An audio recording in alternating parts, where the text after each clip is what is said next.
پیغمبر یوسف علیہ السلام دوسرا حصہ۔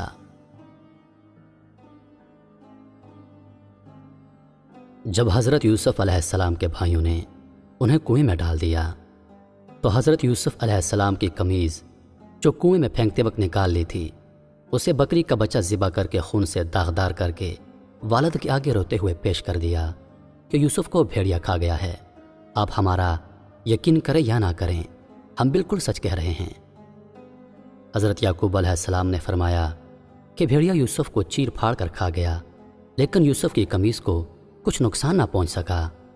آپ علیہ السلام اصل معاملہ سمجھ چکے تھے، لیکن وقت کی نزاکت کو سمجھتے ہوئے فرمایا میں صبر کروں گا، جیسا کہ ارشاد باری تعالیٰ ہے۔ اور رات کے اندھیرے میں اپنے باپ کے پاس روتے ہوئے آئے اور کہنے لگے، ابا جی ہم تو آپس میں شرطیہ دوڑ میں لگے ہوئے تھے، یوسف کو اپنے اسباب کے پاس چھوڑا ہوا تھا، بس اسے بھیڑیا کھا گیا۔ آپ تو ہماری بات پر اعتبار کرنے والے نہیں، اگرچہ ہم بالکل سچے ہی کیوں نہ ہوں۔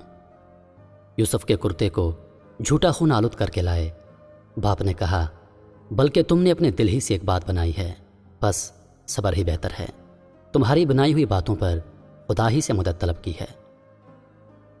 حضرت یوسف علیہ السلام پر بھائیوں نے زبردستی کر کے کنویں میں ڈال دیا اور رات کو باپ کے پاس سامنے ہمدردی ظاہر کرنے کے لیے غمزدہ ہو کر آن پہنچے اور خون آلود کرتا بطور شہادت پیش کیا۔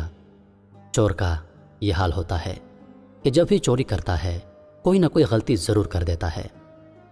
ان کے بھائیوں نے سب کچھ کیا مگر قمیض پھاڑنا بھول گئے۔ حضرت یعقوب علیہ السلام نے کرتا دیکھ کر کہا، خدا اس دکھ کو ٹال دے کیونکہ تم محال چیز پر مجھے یقین دلا رہے ہو۔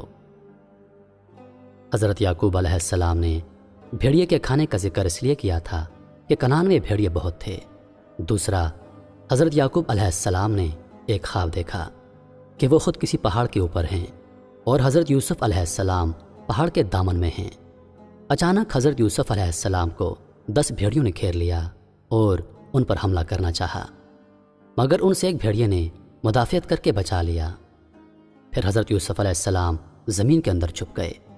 اس خواب کے معنی صاف ظاہر ہیں کہ 10 بھیڑیے ان کے 10 بھائی ہیں جو ان کے قتل کا منصوبہ بنا رہے تھے، اور ایک نے چھڑوا دیا جس کا نام لاوی تھا۔ حضرت یوسف علیہ السلام کا زمین کے اندر چھپ جانا اس بات کی طرف اشارہ تھا جو حضرت یوسف علیہ السلام کو کنویں میں پھینکا گیا۔ حضرت یعقوب علیہ السلام اپنے بیٹے کی جدائی میں دن رات رویا کرتے اور گریہ وزاری کیا کرتے۔ آخرکار یوسف علیہ السلام کو تلاش کرتے ہوئے آپ اس جگہ پر آ گئے جہاں پر ان کے بھائیوں نے حضرت یوسف علیہ السلام کو لایا تھا۔ حضرت یعقوب علیہ السلام نے بھیڑیوں کو مخاطب کر کے کہا، اے بھیڑیوں، کیا تم نے میرے لختے جگر کو کھایا ہے؟ بھیڑیوں کو اللہ پاک نے زبان دے دی۔ انہوں نے کہا، اے اللہ کے نبی، ہم پناہ چاہتے ہیں، ہم نے یہ کام ہرگز نہیں کیا، ہماری تو یہ مجال بھی نہیں کہ آپ علیہ السلام کی بکریوں کو دیکھیں۔ آپ علیہ السلام کے فرزند عزیز کا قتل ہم سے کیسے ہو سکے گا؟ ہم پر تو پیغمبروں کا گوشت حرام ہے۔ پھر یعقوب علیہ السلام نے اپنے بیٹوں سے کہا، یہ کام تمہارے نفس امارہ نے کیا ہے۔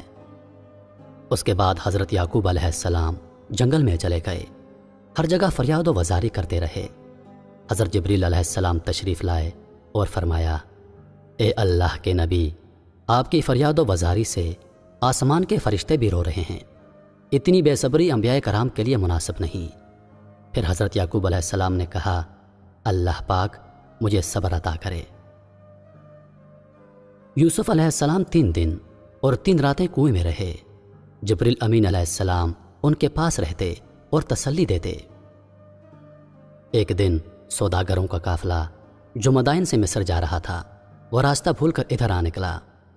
قافلے کے سردار نے 2 غلاموں کو کنویں پر پانی لینے کے لیے بھیجا۔ جب انہوں نے اپنا ڈول کنویں میں پھینکا تو حضرت جبریل علیہ السلام نے حضرت یوسف علیہ السلام کو ڈول میں بٹھا دیا۔ غلاموں نے جب ڈول کھینچا تو دیکھا کہ ڈھول میں نہایت ہی خوبصورت لڑکا بیٹھا ہوا ہے۔ ان کے منہ سے بے اختیار یہ کلمات نکل پڑے، واللہ یہ تو نورانی لڑکا ہے۔ پھر حضرت یوسف علیہ السلام کے بھائیوں نے انہیں بہت معمولی قیمت پر جو گنتی کے چند درہم تھے بیچ ڈالا، اور وہ تو حضرت یوسف علیہ السلام سے شدید نفرت کرتے تھے۔ حضرت یوسف علیہ السلام کو اندھیرے کنویں میں 3 دن گزرے اور ان کے بھائی بھی ارد گرد پھرتے رہتے تھے کہ حضرت یوسف علیہ السلام کے ساتھ کیا معاملہ ہوتا ہے۔ ایک قافلہ آیا، انہوں نے یوسف علیہ السلام کو کنویں سے نکالا۔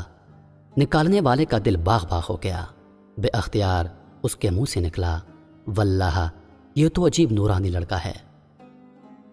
بھائیوں کو جب معلوم ہوا کہ تاجروں نے حضرت یوسف علیہ السلام کو کنویں سے نکال لیا ہے تو انہوں نے اس قافلے والوں سے کہا، یہ ہمارا غلام ہے اور ہم اسے بیچنا چاہتے ہیں۔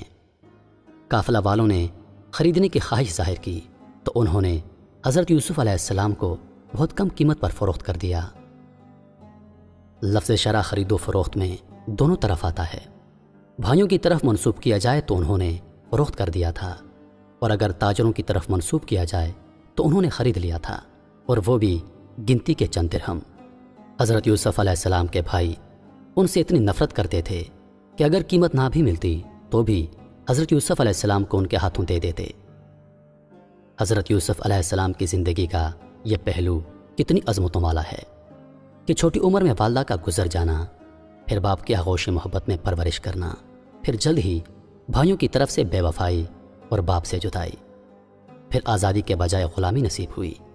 ان تمام تکلیفوں کے باوجود نہ شور کیا، نہ واویلا پیٹا، بلکہ اپنی قسمت پر شاکر، مصائب پر صابر، خدا کے فیصلے پر راضی، اور اپنا سر اللہ پاک کے آگے جھکا دیا اور مصر کے بازار میں فروخت ہونے چلے گئے۔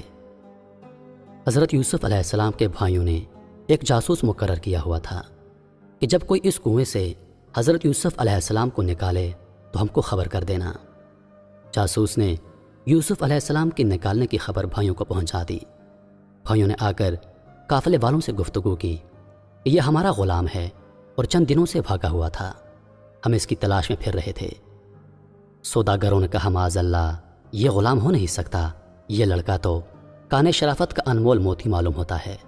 وہ بولے، یہ ہمارا غلام ہے، خاندان پیغمبری میں تربیت پائی ہے، لیکن چند دنوں سے شیوہ بے وفائی اختیار کر کے بھاگ گیا تھا۔ حضرت یوسف علیہ السلام یہ باتیں سن رہے تھے، لیکن ڈر کے مارے دم نہ مارتے تھے۔ بھائیوں نے کہا، ہم اس غلام کو اس عیب کی وجہ سے فروخت کر رہے ہیں، اگر تم خریدنا چاہتے ہو تو ٹھیک، ورنہ ہمارے حوالے کر دو۔ سوداگروں کو حضرت یوسف علیہ السلام کے چپ رہنے سے یقین ہو گیا یہ غلام ہی ہیں۔ پھر انہوں نے حضرت یوسف علیہ السلام سے پوچھا تو آپ علیہ السلام نے جواب دیا، میں بندہ ہوں، دل میں یہ تھا کہ خدا کا بندہ ہوں۔ پھر سوداگروں نے انہیں چند کھوٹے درہموں کے عوض خرید لیا۔ بھائیوں نے حضرت یوسف علیہ السلام کا ہاتھ پکڑ کر ان کے حوالے کر دیا۔ یوسف علیہ السلام کے بھائی شمعون نے ایک بیت نامہ لکھا اور یہ شرط لگائی کہ مصر تک آپ اس کو باندھ کر رکھو۔ حضرت یوسف علیہ السلام ان کی بے رحمی کو دیکھ کر رو رہے تھے۔ پھر سوداگروں نے حضرت یوسف علیہ السلام کو اونٹ پر بٹھا کر مصر کا راستہ اختیار کیا۔ روایت میں ہے کہ راستے میں حضرت یوسف علیہ السلام کی والدہ حضرت راحیل کی قبر کے قریب سے جب اونٹ گزرا تو حضرت یوسف علیہ السلام روتے روتے بے ہوش ہو کر گر پڑے اور قبر پر روتے رہے۔ آگے چلتے چلتے قافلہ والوں نے دیکھا کہ حضرت یوسف علیہ السلام اونٹ پر نہیں۔ قافلہ والے واپس ہو کر راستے پر ڈھونڈتے رہے۔ جب حضرت یوسف علیہ السلام کو قبر پر روتے ہوئے دیکھا تو ایک سوداگر نے حضرت یوسف علیہ السلام کے چہرے پر تھپڑ مارا، جس سے آپ علیہ السلام کا چہرہ سرخ ہو گیا۔